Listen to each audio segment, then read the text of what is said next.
C'est l'exposition des photographes naturalistes Jean-Pierre Kremer et Hervé Oberländer qui a attiré un large public à l'inauguration qui avait lieu le mardi 3 juin à la médiathèque de Creutzwald. La soirée a été introduite par le maire, M. Jean-Luc Wozniak.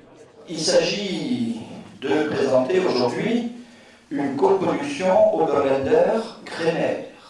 Deux photographes qui ont déjà connu l'honneur de cette salle d'exposition de la médiathèque intercommunale du Warnt. Je voudrais souligner la présence du président et des élus de la ville et bien sûr de la communauté de communes. C'est bien la deuxième fois que je passe à la médiathèque.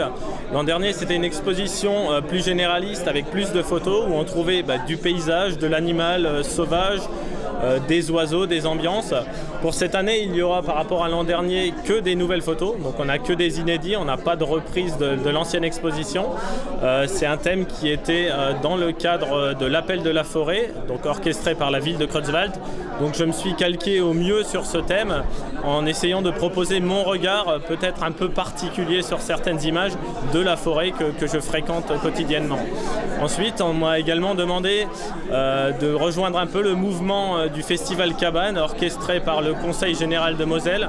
C'est pour ça que vous trouverez au fil de l'exposition quelques cabanes, un regard qui est bien le mien sur des cabanes, ce que je peux appeler des cabanes. L'autre photographe exposé à la médiathèque nous est présenté par le président de l'association, Jean-Baptiste Luçon. C'est le travail de Jean-Pierre Kremer qui est naturaliste au Gecknal.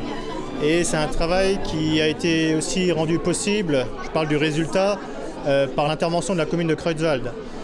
Et donc le thème de l'exposition, c'est la forêt. Jean-Pierre Kremer a choisi, lui, de traiter le sujet par saison.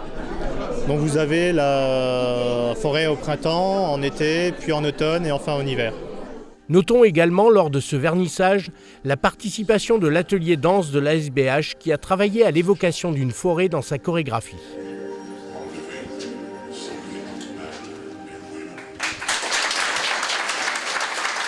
L'exposition est visible jusqu'au 28 juin aux horaires d'ouverture de la médiathèque.